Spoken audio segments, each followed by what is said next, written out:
Welcome to the debate. We are so glad you are tuning in to our channel, NFL Nexus. It's going to be a really great discussion today. Oh, absolutely. And hey, before we dive into the weeds, make sure you subscribe to the channel, like the video, and comment on what you thought down below.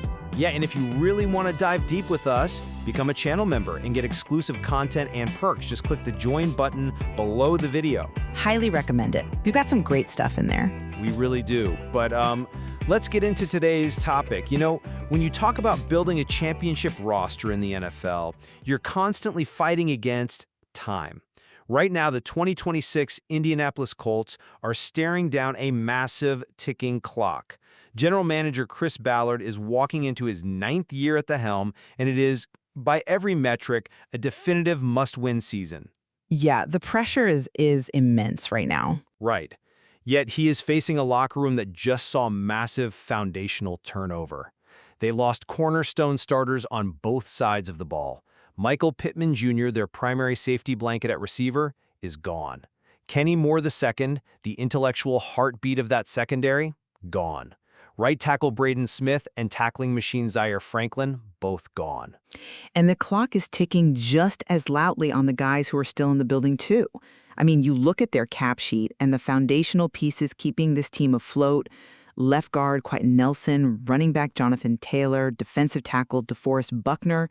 They are all slated to hit the open market after this 2026-27 season. Exactly. It's a looming cliff. So we are looking at a rapidly closing, if not actively slamming, championship window for this specific iteration of the Colts. Which brings us to the core philosophical divide we are unpacking today. In a make-or-break year with an expiring core, how do you handle that massive off-season brain drain and production loss? I look at this roster and I genuinely believe the Colts' clearest, most sustainable path to success is internal, organic growth. Really? Just internal? Yes, they need to lean on their budding third-year stars, guys who are already producing elite underlying metrics. Doing that preserves their salary cap, it preserves their carefully curated culture, and it rewards the developmental pipeline they've spent years building. I'll be arguing that's the only way forward. Well, I hear that, but I look at the reality of the modern NFL and see something completely different. I will be arguing that a must-win year with an expiring core demands immediate, proven production. Potential is great for a rebuild, but potential doesn't win championships when your window is closing. Established talent does. Right, but at what cost? I believe the Colts must tolerate the risks of signing established, albeit polarizing, veterans, specifically someone like Stephon Diggs, to replace those massive offseason losses before the window slams shut completely. Let's start with the foundation Chris Ballard has already built. Because the argument for trusting internal development isn't based on blind optimism. If you look at the tape from the last couple of years, the empirical evidence shows a working succession plan. Okay, lay it out for me. The internal growth they need to weather these offseason losses is already happening. Let's talk about defensive end Laiatu Latu. The jump he made was certainly impressive. Impressive is almost an understatement. He went from 4 sacks as a rookie to 8.5 sacks in his second year as a full-time starter. But if you dig into the mechanics of how he's winning, it's not just cleanup sacks. No, he's definitely earning them. Right. He tallied 12 tackles for loss, 5 pass breakups, and an astonishing 3 interceptions as an edge rusher. For those listening who evaluate edge rushers, you know how incredibly rare that kind of spatial awareness is. Yeah, it's unique. He's dropping into throwing lanes. He's actively reading the quarterback's eyes while engaged with a 300-pound tackle. When you put up at least 2 sacks, 2 interceptions, and 10 tackles for loss in your second season, you invite valid statistical comparisons to T.J. Watt's second year in the league. That is elite, premier edge rusher territory, built entirely in-house. The production on the defensive front is real. I won't deny that. Latu's hand usage and bend have developed beautifully. Right, and we see that exact same developmental success in the offensive trenches. Look at Tanner Bortolini. They drafted him in the 4th round to be the succession plan for Ryan Kelly. When he stepped in as the full-time starting center in 2025, he didn't just survive, he dominated. He had a good year, sure. He instantly posted an 82.6 run blocking grade from Pro Football Focus, which ranked 3rd among all qualifying centers in the NFL. But let's pause there, because grading out well in a specific scheme is one thing, but running the entire offense is another entirely. But that's exactly why Bortolini is such a perfect example of their internal pipeline. Playing center in Shane Steichen's offense isn't just about moving a guy from point A to point B. Right, there's mental processing. Exactly.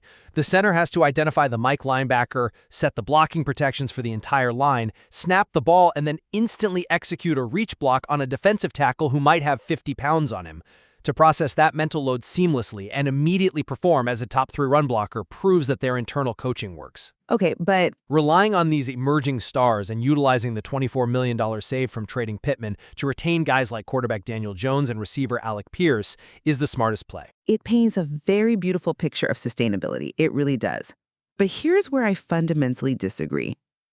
Promising youth is a luxury you lose when a championship window is actively closing. If you're a Colts fan listening to this, you're probably screaming at your screen right now because you know that linear growth in the NFL is a myth. A meth? Come on. It is. You cannot just assume Latu and Bortolini will naturally take another step forward. And more importantly, you cannot ignore the sheer volume of veteran leadership that just walked out the door in Indianapolis. You mean guys like Zaire Franklin? Franklin, Kenny Moore, you aren't just replacing bodies. You are replacing the cultural heartbeat and the brain of the defense. Kenny Moore was the guy calling out offensive tells before the snap. That's true. His IQ's off the charts. And offensively, you are trying to replace a staggering 111 vacated targets from Michael Pittman Jr. Internal candidates, no matter how promising their peripheral metrics are, cannot replace that sheer volume of high-leverage production overnight. So where do you suggest they find it? Because, the free agent market is incredibly thin right now. You look externally at proven commodities who are motivated, specifically a player like 32-year-old Stephon Diggs. Oh boy, Diggs. Yes, I know he is older, but look at the undeniable facts of what he just did. Despite his age, Diggs just led the New England Patriots to Super Bowl LX. He posted 85 catches for 1,013 yards on 102 targets in an offense that desperately needed a primary weapon. In New England, sure. When you have Nelson, Taylor, and Buckner looking at free agency next year, you do not have the luxury of waiting for a third-year receiver to figure out how to beat press coverage. The urgency of this exact moment demands taking calculated risks on proven commodities right now. Okay, that brings us right to the heart of the receiver debate. And this is where I really want to push back. You're operating under the assumption that without Pittman, there is this massive void that only an expensive external asset like Diggs can fill. It is a massive void. I look at Josh Downs and see a player who has simply been waiting for the runway to clear. I firmly assert that Josh Downs is more than capable of stepping into that primary receiver role. Based on what? He's a highly effective slot receiver, not an alpha, based on his situational efficiency. Let's look at the tape and the data. Downs isn't just catching manufactured touches behind the line of scrimmage. Late in games last year, on crucial 3rd and 4th downs, Downs converted 8 of his 11 targets. Okay, small sample size, but fine. Furthermore, 60% of his early season receptions went for first downs. There's a reason they called him first downs. He processes defensive zones at an elite level. Think of a football offense like a chessboard. Last year, Pittman was the rook, taking up a massive, heavy footprint. He was drawing the double teams. Right. Downs was the knight, operating in the middle of the field. By removing Pittman, you don't break the offense, you just open up the board for Downs to become the focal point. I'm not convinced by that line of reasoning because you're assuming production only comes from household names rather than structural opportunity. I'm sorry, but I just don't buy that. Let me tell you why that chessboard analogy falls apart in real football geometry. You are talking about moving Josh Downs from the slot to the boundary. Last year, 76% of his snaps came from the slot. Right, and despite a drop in targets, he still managed 566 receiving yards and 4 touchdowns on 58 receptions. Moving him outside naturally increases his target share. But moving outside changes the entire nature of the game. For anyone listening who might not obsess over receiver alignments, the boundary receiver, the X receiver, is usually isolated on the line of scrimmage. You have a cornerback right in your face. Yeah, press coverage. Exactly. You don't get the advantage of pre-snap motion to free you up. You don't get a 2-yard cushion from a slot corner. You have to use pure physical strength and burst to violently beat press man coverage, Downs is fantastic. But asking him to transition from a slot-heavy safety blanket to a boundary dominator is a massive assumption. But you're assuming production only comes from isolated one-on-one alpha receivers. Shane Steichen's offense isn't built that way. It still requires guys to win one-on-one. But Steichen relies on heavy pre-snap motion, stacked releases, and play action from heavy run looks to create massive voids in the intermediate zones. He schemes players open. He doesn't need Josh Downs to morph into Calvin Johnson on the boundary to get him 100 targets. Even if Steichen schemes him open, you are completely ignoring why Downs' targets dropped to 88 last year in the first place. It wasn't just because of Michael Pittman taking up space. It was because of the emergence of Tyler Warren. Warren had a great year. He did, and that reveals a fundamental truth about Josh Downs. He is a highly effective piece of a committee. He is not a guy who commands a defense's entire game plan. And when you look at the depth chart behind him, the fragility of this internal elevation plan becomes terrifying. You don't trust the depth? If Josh Downs is your primary weapon, who is behind him? You have Ashton Dulin, who is a special teams transition project. You have Nick Westbrook-Ikane, and you have a 7th-round rookie in Diane Burks. They're serviceable players. Steichen's offense absolutely requires a versatile, proven weapon to exploit the matchups he creates. This is exactly where Stefon Diggs changes the math. Look at how Diggs was deployed last year in New England. 305 snaps in the slot and 270 snaps out wide. He moved around a lot. He is the ultimate movable chess piece. You can align him anywhere to hunt favorable matchups, which instantly takes the pressure off guys like Alec Pierce and Tyler Warren. Going into a must-win year with special teamers and rookies backing up Josh Downs is a gamble Chris Ballard cannot afford to lose. I see why you frame it as a gamble on the field, but let's talk about the concept of a gamble, because we have to address the massive off-field risk associated with Stefon Diggs. We cannot just ignore the baggage he brings, specifically the ongoing civil case and lawsuit currently attached to his name. Look, every team deals with distractions. I see why you think that, but let me give you a different perspective. There is a difference between standard media distraction and introducing legal drama into a locker room that just lost its primary veteran leaders. Professional athletes can block that out. You just made the point that they lost the cultural heartbeat in guys like Kenny Moore and Zaire Franklin. This is a team that needs to be hyper-focused.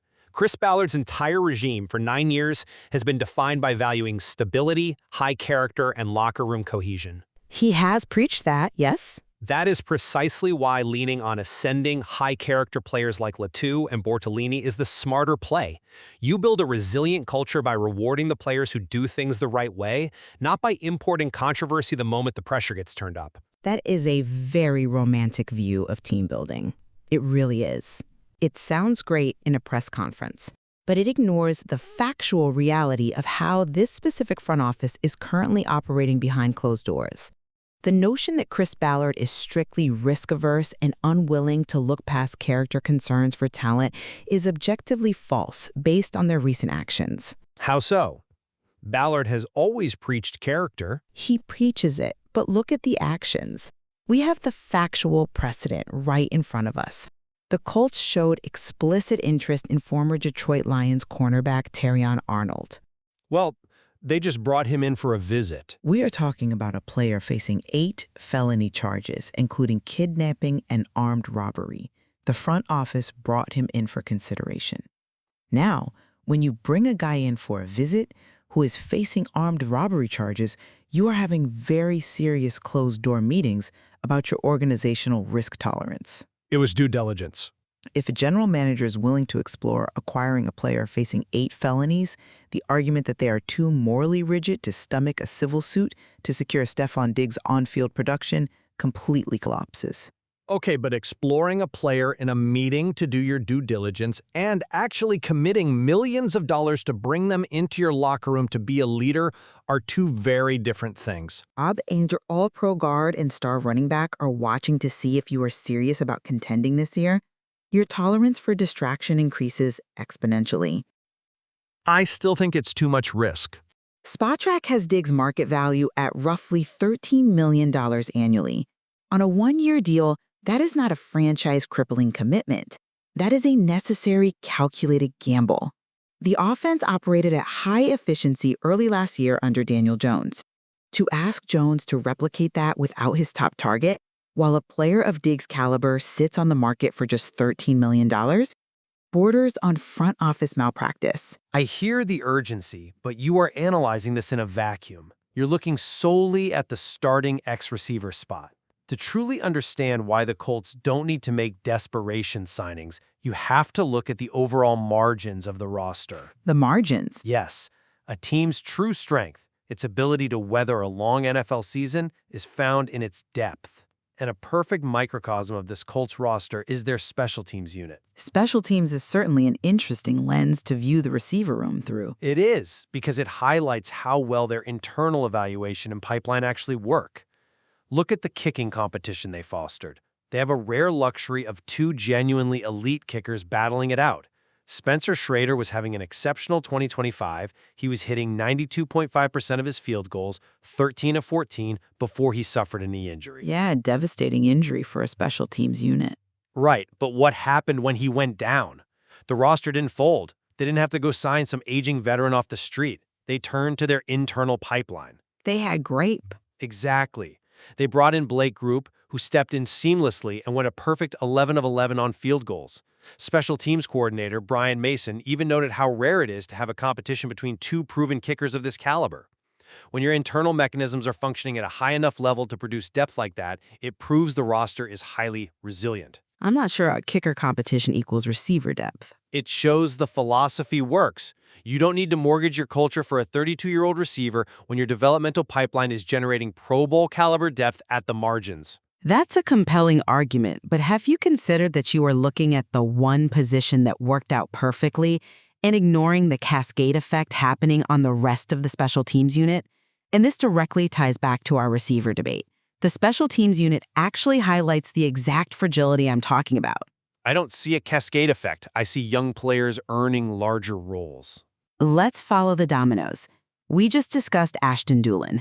Because they haven't signed a veteran receiver, Dulin is being forced into a much larger workload on the offensive depth chart. Right, which is an opportunity for him. But look at the cost. For our listeners who might just watch the ball on punts, the gunner is the guy lined up all the way on the outside whose entire job is to sprint down the field, fight off two blockers, and make an open field tackle on the punt returner.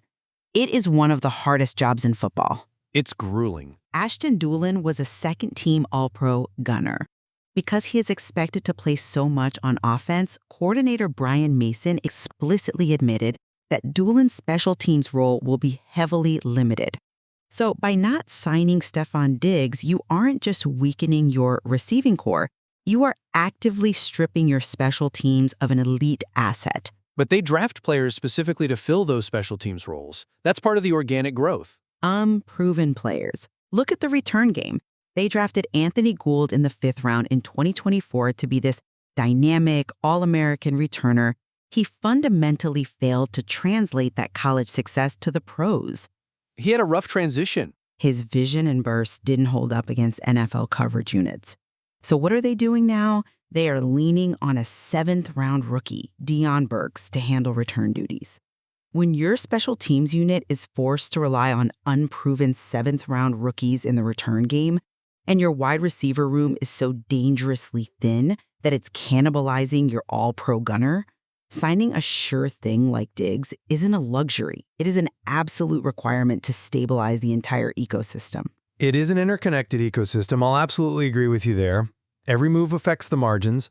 But true stability doesn't come from a one-year rental player who brings legal distractions into the building.